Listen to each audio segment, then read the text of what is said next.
David trusted God. When he was alone, David sang songs to the Lord.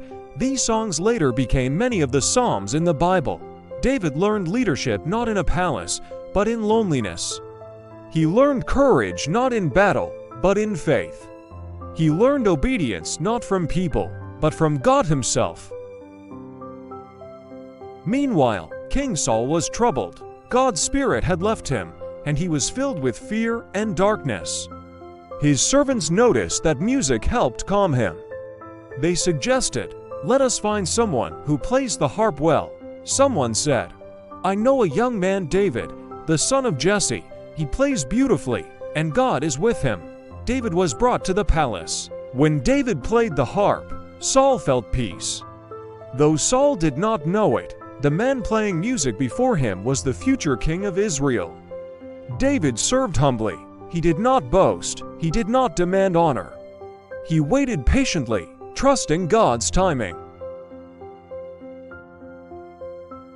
David moved between two worlds, which is 1. The palace, where he served the king. 2. The fields, where he served God. He did not rush God's plan. He did not fight for the throne. He trusted that God would lift him up at the right time. And that time was coming. Soon, David would face a giant. Soon, the nation would know his name. Soon, his journey from shepherd to king would truly begin. But first, God was shaping his heart. David's life changed very quickly after he defeated Goliath. Before that day, he was only known as a shepherd boy from Bethlehem. After that day, his name spread throughout Israel. People talked about his courage, his faith in God, and his great victory over the giant. King Saul welcomed David into his palace. Saul made David a soldier in his army. Wherever David went, God was with him. He fought bravely and won many battles. The people loved David because he was kind, humble, and strong. Even the soldiers respected him. David did not become proud.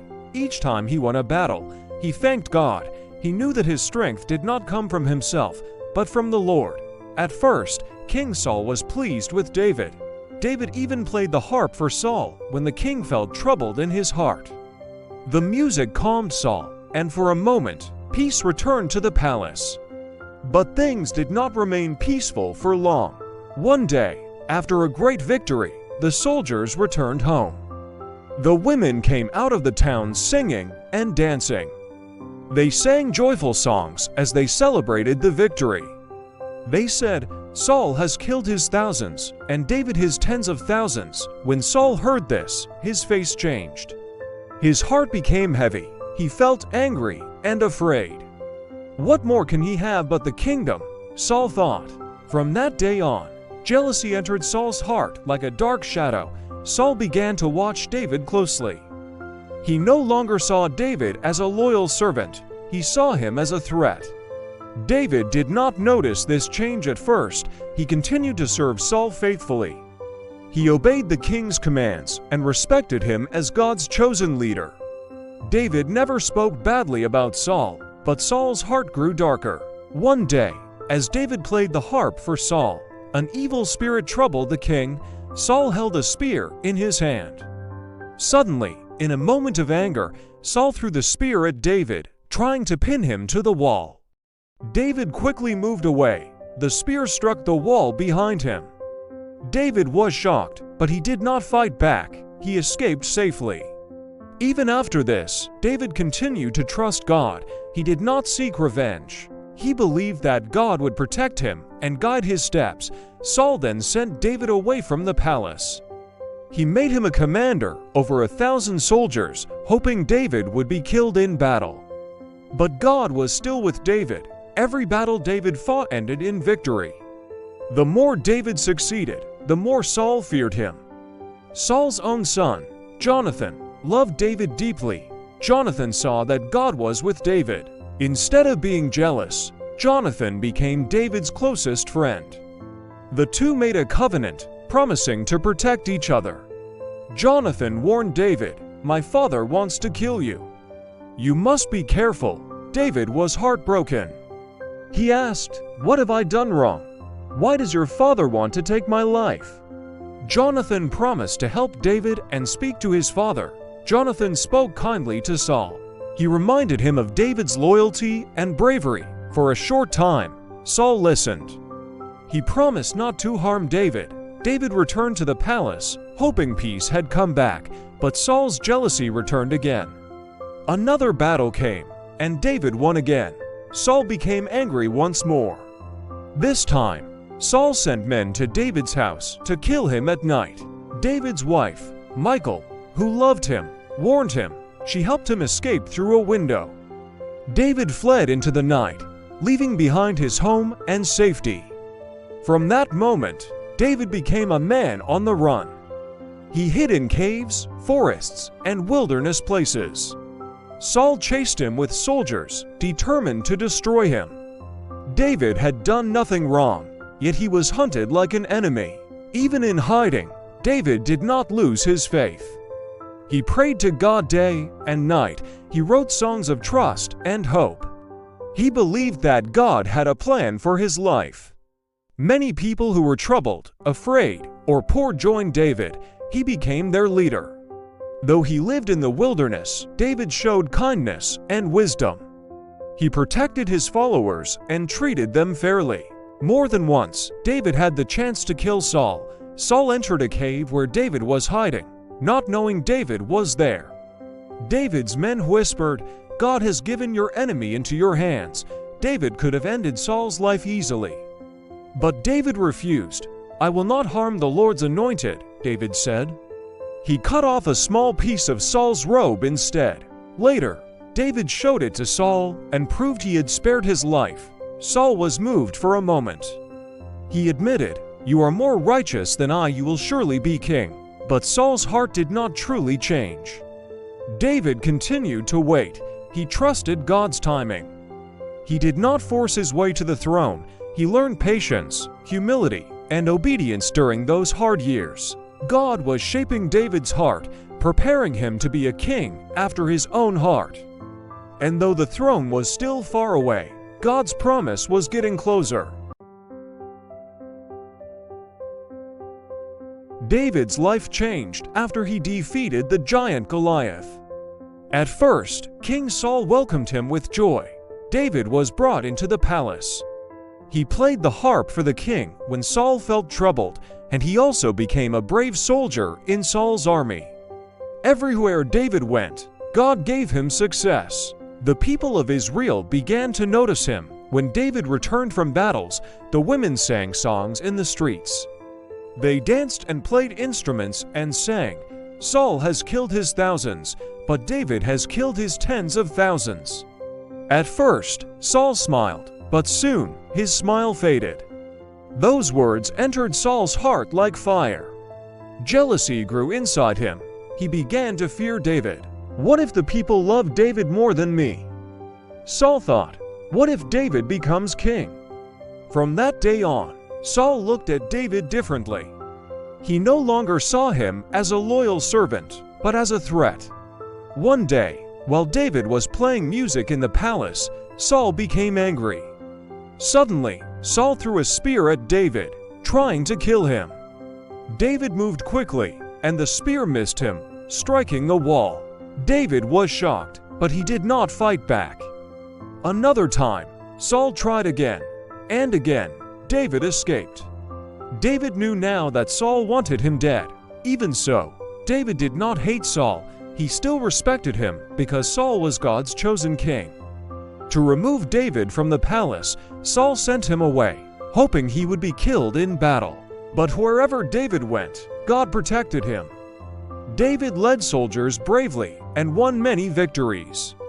The more David succeeded, the more Saul feared him. Saul even tried to use his own daughters to trap David. He promised his daughter in marriage if David completed dangerous tasks. But God kept David safe, and David became Saul's son-in-law. Still, Saul's heart did not change. One night, Saul ordered his men to watch David's house and kill him in the morning. Saul's daughter, Michal, who loved David, warned him. "Run for your life," she whispered. David escaped through a window and fled into the night. From that moment, David became a fugitive. He ran from place to place, hiding in deserts, caves, and mountains. Though he had been anointed as king, he lived like a hunted man. Saul chased him with soldiers, determined to destroy him. But even during this hard time, God was shaping David's heart. David gathered a small group of men who were also in trouble, afraid, or rejected by society. David became their leader. He protected villages, helped the weak, and trusted God in every situation. Many nights, David cried out to God in prayer. He sang songs to God in caves and wilderness places. These prayers later became the Psalms. Lord, David prayed, "You are my shepherd. I will not be afraid." On two different occasions, David had the chance to kill Saul. Once, Saul entered a cave where David and his men were hiding. David could have struck Saul down easily. His men whispered, "This is your chance," but David refused. "I will not harm the Lord's anointed," he said. Instead, David quietly cut a piece of Saul's robe. Later, he showed it to Saul and said, "I could have killed you, but I did not. I am not your enemy." Saul was moved. For a moment, he cried and admitted he was wrong, but his jealousy soon returned. Another time, David found Saul sleeping in the camp. Again, David spared his life. Through all of this, David learned patience. He learned that God's promises do not happen immediately. Sometimes, God makes us wait not because He has forgotten us, but because He is preparing us. Eventually, Saul's life came to a tragic end in battle against the Philistines. Saul and his sons were defeated. The people of Israel mourned deeply. David heard the news and wept. He did not celebrate Saul's death, he honored him. After Saul died, the tribe of Judah came to David. They said, "You are our leader. God has chosen you." David was anointed king of Judah and began to rule in Hebron. But not all Israel followed him yet.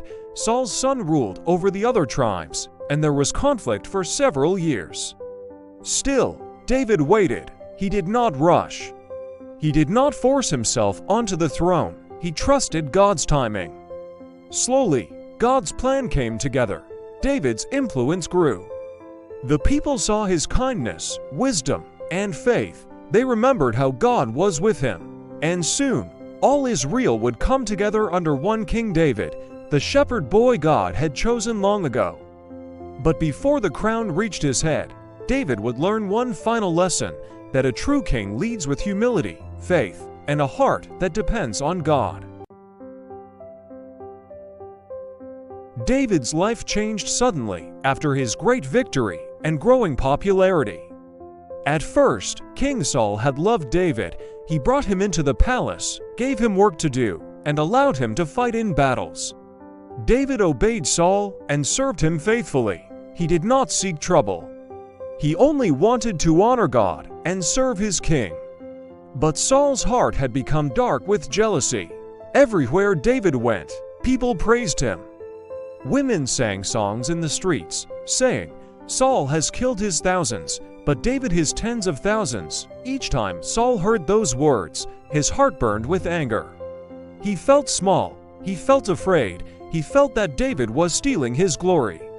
Saul began to see David not as a servant, but as a threat. One day, while David was playing music in the palace to calm Saul's troubled spirit, Saul suddenly lifted his spear and threw it at David. David jumped aside just in time. The spear struck the wall behind him. David was shocked. He had done nothing wrong. From that day on, Saul tried many times to kill David. He sent David into dangerous battles, hoping he would die. But God protected David, and he always returned victorious. This made Saul even more afraid. David realized that staying in the palace was no longer safe.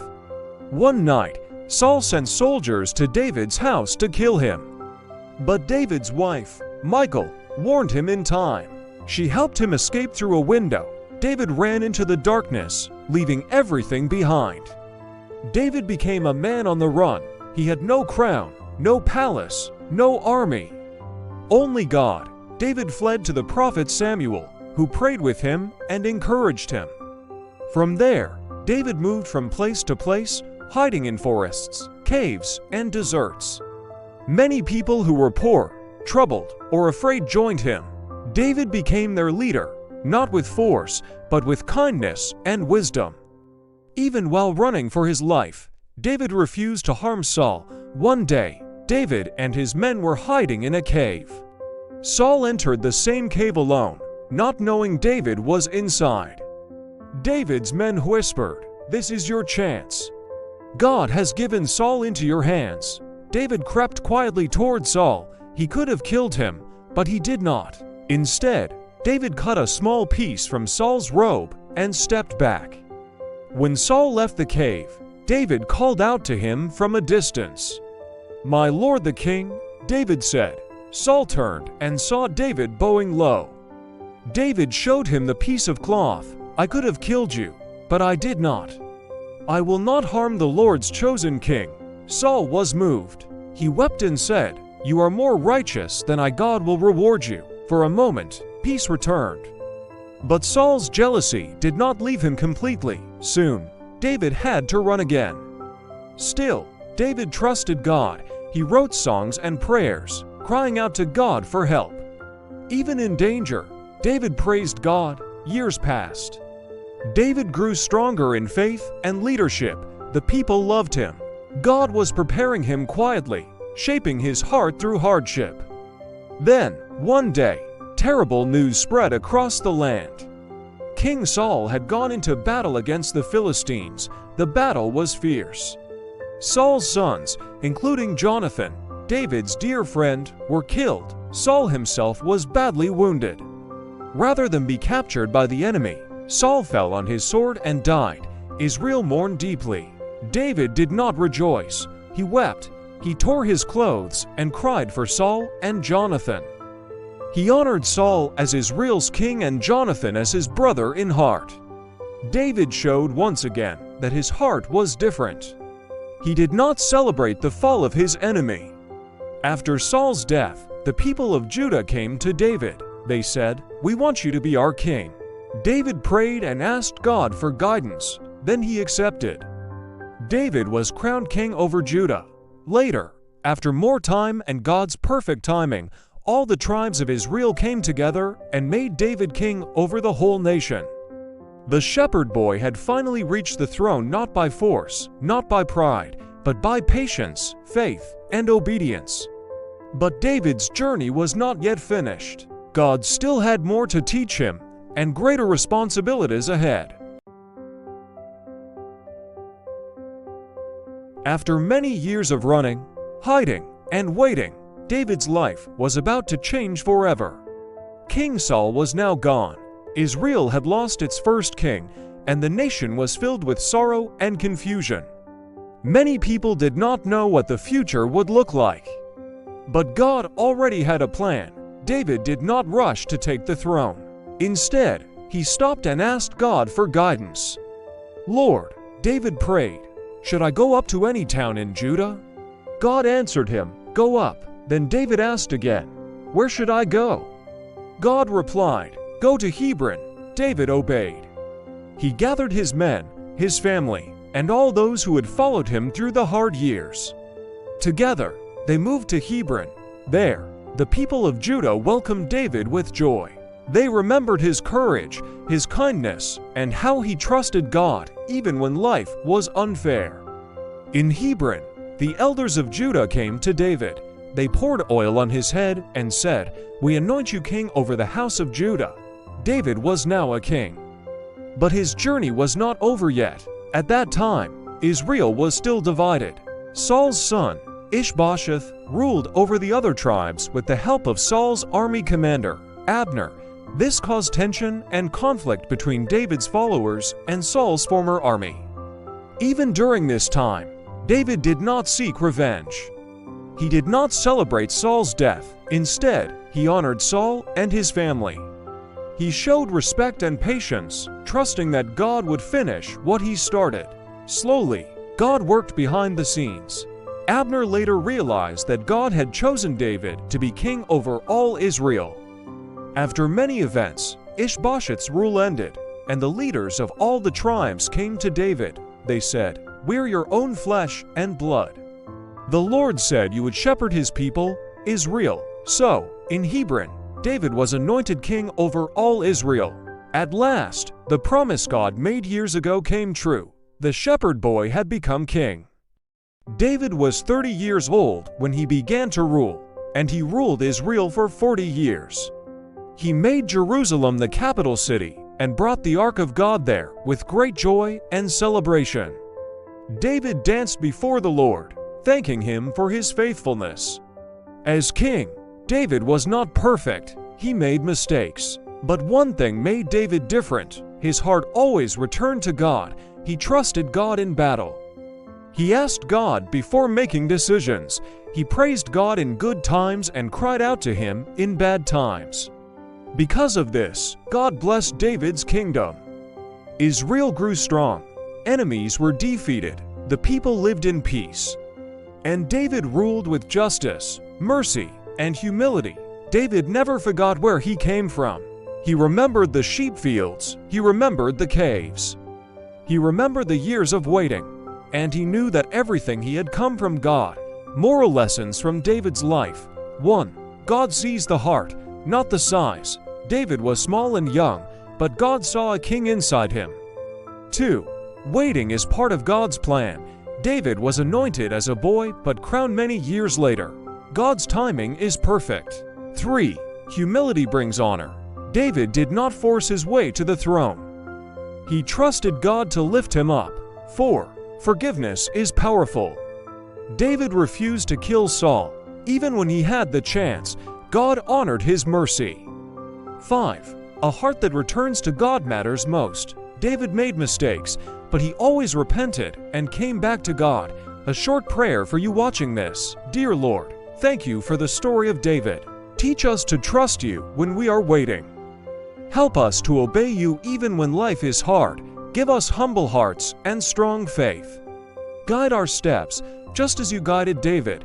In Jesus' name, Amen. Dear friends, if this story blessed your heart, please like this video, subscribe for more Bible stories told in simple English, share with your family and friends, and also turn on the notification bell so you don't miss the next story. The next story coming soon will be the story of Solomon, the wisest king who asked God for wisdom. Thank you for watching. May God bless you. See you in the next Bible story.